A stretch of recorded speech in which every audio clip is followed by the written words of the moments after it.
അസ്സലാമു അലൈക്കും വറഹ്മത്തുള്ളാഹി. ഏറ്റവും പ്രിയപ്പെട്ടവരെ, ഞാൻ ഇപ്പോൾ ഒരു പേഴ്സണലായിട്ടുള്ളൊരു കാര്യത്തിന് വേണ്ടിയിട്ട് ഒരു 10 ദിവസത്തേക്ക് ഞാൻ നാട്ടിൽ പോയിരുന്നു. അപ്പോൾ പോയത് 4 ദിവസത്തേക്കായിരുന്നു, അത് 10 ദിവസമായി. അപ്പോൾ ആ സമയത്ത് പ്രവാസികളായ പാവപ്പെട്ട നമ്മളെ പോലത്തുള്ളവർക്കറിയാം, നമ്മുടെ മക്കൾ ശരിക്ക് ഗൾഫിൽ നിന്ന് നമ്മൾ പോകുക എന്ന് പറയുന്നത് വാപ്പാനെ തിരിച്ചു കിട്ടുന്നത് പോലെയാണ് ചെറിയ കുട്ടികൾക്ക്. അങ്ങനെ ഞാൻ ഒരു ചെറിയൊരു യാത്ര ഒക്കെ നടത്തി, കണ്ണൂരിൽ നിന്ന് കോഴിക്കോട് വരെയുള്ള ഒരു ചെറിയൊരു യാത്ര, അങ്ങനെ ഒരു ഷോപ്പിങ്ങും അത് ഇതെല്ലാമായിട്ട് കുട്ടികൾ പിന്നെ ഒരു ദിവസം എൻ്റെ ചെറിയ മോനടക്കം മദ്രസ ലീവായിപ്പോയി. അങ്ങനെ ഞാൻ ഇങ്ങോട്ട് വന്നതിന് ശേഷം അവൻ മദ്രസയിൽ പോയപ്പോൾ അന്ന് മദ്രസയിൽ നിന്ന് തിരിച്ചു വന്നിട്ട് അവൻ ഉമ്മാനോട് പറഞ്ഞു, എൻ്റെ കാല് വേദനിക്കുന്നു എന്ന് പറഞ്ഞു.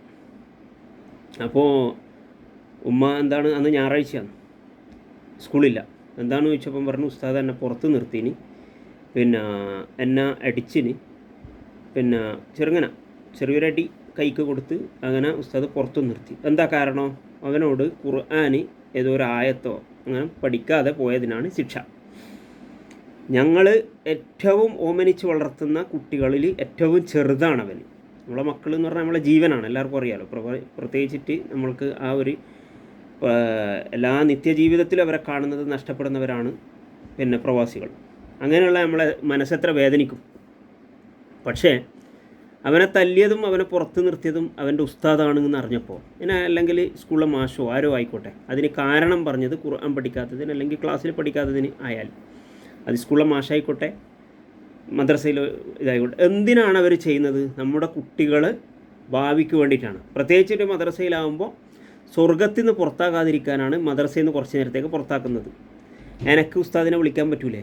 എൻ്റെ ഭാര്യ അതിനെപ്പറ്റി സങ്കടം പറഞ്ഞോ?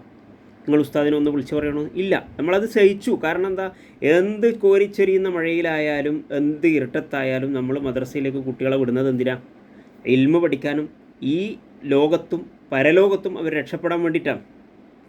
അപ്പോൾ അങ്ങനെ നമ്മൾ വളർത്തുന്ന മക്കൾ ആ വളർന്ന് വലുതായി വരുന്ന ആ ഒരു മുസ്ലിം സമൂഹത്തിലേക്ക് നോക്കിയിട്ടാണ് AP ഉസ്താദ് പറഞ്ഞതെന്ത്, ഈ പൊതുസ്ഥലത്ത് എന്നല്ല എവിടെയും സ്ത്രീ പുരുഷന്മാർ കലർന്ന് നിൽക്കരുത്, അങ്ങനെ ഇങ്ങനെ. ഇപ്പോൾ എത്ര മാറ്റങ്ങൾ വന്നാലും നമുക്ക് കാണാം ബസ്സിൽ സ്ത്രീകൾക്ക് വേണ്ടിയിട്ട് സീറ്റ് വേറെ തന്നെ. എന്നാൽ ഇവരാദ്യം ചെയ്യേണ്ടത് സ്ത്രീകൾക്കും പുരുഷന്മാർക്കൊന്നൊന്നുമില്ല, ഏതിലേ വേണമെങ്കിലും പുരുഷന്മാർക്ക് കയറാം, എവിടെ വേണമെങ്കിലും സ്ത്രീകൾക്ക് ഇരിക്കാം, എവിടെ വേണമെങ്കിലും പുരുഷന്മാർക്ക് ഇരിക്കാം. എന്തിനാണ് ഇന്നും പിന്നെ സ്ത്രീകൾക്ക് വേറെ സീറ്റ് കൊടുക്കുന്നത്, ഗർഭിണികൾക്ക് വേറെ സീറ്റ്, അതുപോലെ തന്നെ പിന്നെ സീനിയർ സിറ്റിസന് വേറെ സീറ്റ്, എന്തിനാണ് ഇങ്ങനെ കൊടുക്കുന്നത്? ഈക്വലാക്കണം എല്ലാവരും.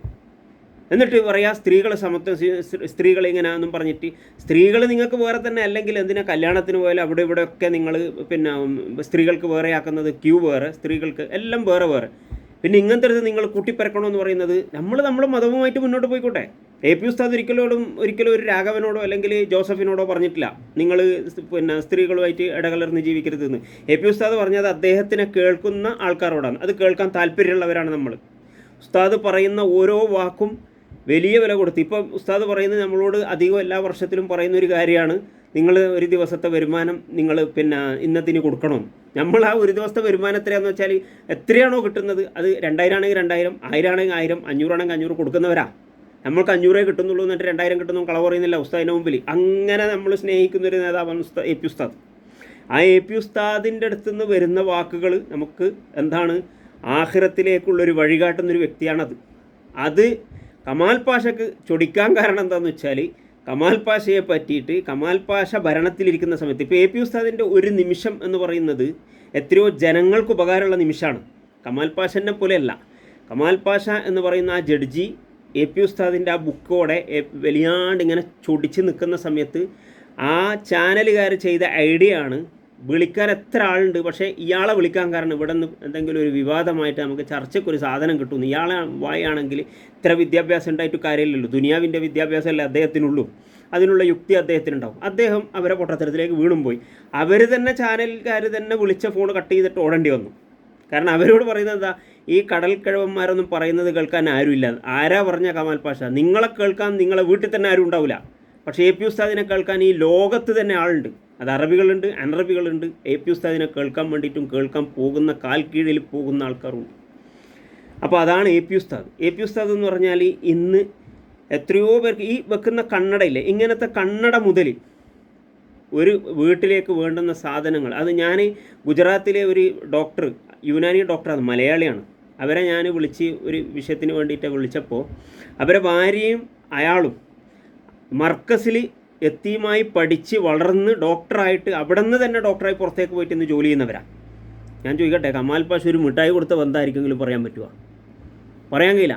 നേരെ കുറച്ച് എ പി ഉസ്താദിനെ സംബന്ധിച്ചിടത്തോളം ഇങ്ങനെയൊക്കെ ഇരിക്കെ ഈ എ പി ഉസ്താദിനെ കേൾക്കാൻ ആരും ഇല്ല എന്ന് പറയുന്നത് വെറും പൊട്ടത്തരന്നേ ആ ചാനലുകാർക്ക് മനസ്സിലായിട്ടുള്ളൂ. അതുകൊണ്ടാണ് അവർ വെച്ചിട്ട് ഓടിക്കളഞ്ഞത്. കാരണം നിങ്ങളെ ഫോൺ അവർ കട്ടാക്ക് ചെയ്ത്. അതുകൊണ്ട് ഈ വക വർത്താനമൊക്കെ പറയുമ്പോൾ അത് സ്വന്തത്തിലേക്ക് മാത്രം ഒതുക്കി നിർത്തിയിട്ട് മറ്റുള്ളവരോട് പറയുമ്പോൾ അത് കേൾക്കുന്ന സമൂഹത്തിന് നിങ്ങളെക്കാൾ ചിന്താശക്തി ഉണ്ടെന്ന് മനസ്സിലാക്കണം. നിങ്ങൾ ജഡ്ജിയായി എന്ന് വിചാരിച്ചിട്ട് ഒരുപാട് ചിന്തിക്കാനൊന്നും നിങ്ങൾക്ക് കഴിഞ്ഞോളണമെന്നില്ല. നിങ്ങൾ ജഡ്ജിയായിട്ട് നിങ്ങൾക്ക് കിട്ടിയത് എന്താണെന്ന് നിങ്ങൾക്ക് തന്നെ അറിയാം. സ്ഥാനക്കയറ്റമാണോ അല്ല തായിലേക്ക് വിളിച്ചിടുകയെന്ന്. അതേപോലെ തന്നെ ഇന്നത്തെ ജീവിതം നിങ്ങൾ ഈ ജീവിതം മുഴുവൻ കൊണ്ടും എന്ത് നിങ്ങൾക്ക് നേടാൻ കഴിഞ്ഞു, എന്ത് സമൂഹത്തിന് വേണ്ടി കൊടുക്കാൻ കഴിഞ്ഞു എന്നൊക്കെ സ്വയം ചിന്തിക്കുക. എന്നിട്ട് ഞാൻ പറയുന്നത് എൻ്റെ വീട്ടിലുള്ളവരെന്നെ കേൾക്കാത്ത പോലെ അല്ല കാന്തപുരം എന്ന് നിങ്ങൾ മനസ്സിലാക്കുക. ഇത്രയേ പറയാനുള്ളൂ.